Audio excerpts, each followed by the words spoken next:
শবে বরাতের মতো এত বড় কাম, তারপরে মিলাদের মতো এত বড় সওয়াবের কাম, এগুলো আমরা কেন করব না? প্রিয় ভাই, সব করব না এই কারণে, যেহেতু আল্লাহ রসুল তা করেন নাই, সাহাবায়ে কেরাম তা করেন নাই। নবী যা করেছেন, সাহাবায়ে কেরাম যা করেছেন, ওইটার অনুসরণের মধ্যেই কল্যাণ, এর বাইরে কোনো কল্যাণ নাই। লাইলাতুন নিসফে মিন শাবানের পরের দিনে রোজা রাখার ব্যাপারে দুটো হাদিস আছে, দুটোই জাল পর্যায়ে। এই রাত্রিতে ভাগ্য লেখা হয়, এই মর্মে যত কথা আছে সবই জাল কথা। এই রাত্রিতে রুটি খাওয়া, উৎসব করা, বাতি জ্বালানো, মসজিদে সমবেত হয়ে ইবাদত বন্দেগী করা, এগুলো বিদআত। লাইলাতুল নিসফে মিন শাবান বা শবে বরাতের ব্যাপারে দয়ীফ হাদিসের অভাব নেই। এই রাতে জেগে ইবাদত করা এবং এই দিনে আপনার রোজা রাখা সংক্রান্ত বেশ কিছু হাদিস বর্ণিত হয়েছে। এই হাদিসগুলোর প্রায় সবগুলো হাদিসই জয়ীফ, এর কোনোটি সহি নয়। আমাদের দেশের বেশিরভাগ মানুষ শবে বরাত মানেই জানে মূলত এটা ভাগ্য নির্ধারণকারী রজনী। দেখুন, এ বিষয়েও যে হাদিস বর্ণিত হয়েছে সে হাদিস সহি নয়। শবে বরাত সম্পর্কে যতগুলো হাদিস বর্ণিত হয়েছে, ওলামা একরাম বলেছেন এর সবই হচ্ছে যায়ীফ হাদিস। শবে বরাত সম্পর্কে আল্লাহর হাবিব স্পেশাল কোন আমল বলেন নাই। শবে বরাত বাংলা হয় ভাগ্য রজনী, আর আরবি হয় লাইলাতুল কদর। হে আমার ভাই, যে তুমি রমাদান মাস আসার পূর্বেই শবে বরাত করে লাইলাতুল কদর করো, আল্লাহকে তুমি ভয় করো। নিশ্চয়ই রমাদান মাস হচ্ছে লাইলাতুল কদরের মাস। জীবনে কোনদিন নবী শবে বরাত পালন করেন, আপনি কোথায় পেলেন? আপনি কি নবীর চাইতে বেশি ইসলাম বোঝেন? আপনি আমি ভালো মনে করলে ওটা ইবাদত হবে না, দেখা লাগবে রাসূলের জীবনে ওটা ছিল কিনা, সাহাবীদের জীবনে ছিল কিনা। এই রাতের জন্য জাগ্রত থাকা সুন্নত নয়, পরের দিন রোজা রাখা সুন্নত নয়, গোসল করা সুন্নত নয়, হালুয়া রুটি খাওয়া সুন্নত নয়। এটা জেনেও যে করবে সে বিদআত করবে, গুনার কাজ করবে এবং সুন্নতের সাথে দুশমনির কারণে সে ক্ষমার অযোগ্য হবে। যদি রাতে তাহাজ্জুদের অভ্যাস থেকে থাকে অতীতে, তাহলে তাহাজ্জুদ পড়বো, এই রাতের জন্য কিছু করবো না। শবে বরাত টরাত এগুলি কিছুই নাই, এই রাতের কোনো খাস ইবাদত নাই। শবে বরাত নামে একটি রাতকে উদযাপন করা হয়, যেটা বিশ্বনবী সাল্লাল্লাহু আলাইহি ওয়াসাল্লামের পক্ষ থেকে কোনো দলিল পাওয়া যায় না। ইসলামের ইবাদতের ব্যাপারে সবগুলো নতুন জিনিস যারা বের করেছে এগুলো বিদআত, এবং এই বিদআতগুলো গোমরাহির লাস্ট ডেস্টিনেশন হলো জাহান্নাম। أن تخصيص ليلة النصف من شعبان بصلاة قيام وتخصيص يومها بصيام فذلك أمر لم يقم عليه دليل معتبر من الشريعة، بل نص محقق علماء الفقهاء من جميع المذاهب أن ذلك بدعة।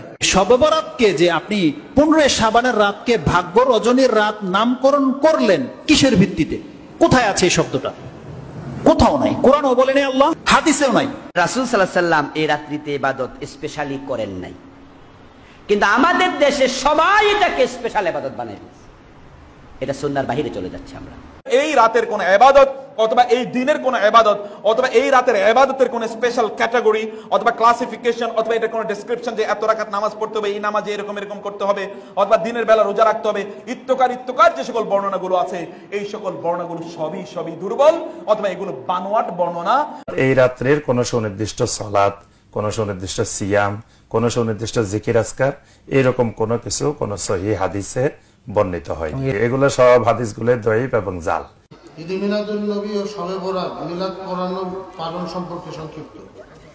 যত রকমের বিদআত আছে একসঙ্গে চলে এসেছে, তো সবগুলোর উত্তর একটা, এগুলো সবগুলো বিদআত। কুল্লু বিদআতুন দালালা, আর প্রত্যেকটা বিদআত হচ্ছে ভ্রষ্টতা, আর প্রত্যেকটা ভ্রষ্টতা বইনাম জাহান্নাম। শবে বরাত শব্দটাই রাসূলুল্লাহ সাল্লাল্লাহু আলাইহি ওয়াসাল্লামের কোনো হাদিসের মধ্যে আসেনি, সাহাবীরা কেউ এটি পালন করে নাই। এই বিদআত পরবর্তী সময়ে অনেক পরে এই বিদআত চালু হয়েছে। এই তাকদীরগুলোকে আল্লাহ রাব্বুল আলামিন এই রাতের মধ্যে বণ্টন করেন, সেটা হচ্ছে লাইলাতুল কদর। একেবারে স্পষ্ট বক্তব্য। তো আপনি যদি বলেন যে এটা শবে বরাতে করে থাকে, তাহলে লাইলাতুল কদরে আল্লাহ রাব্বুল আলামিন কি করে থাকেন?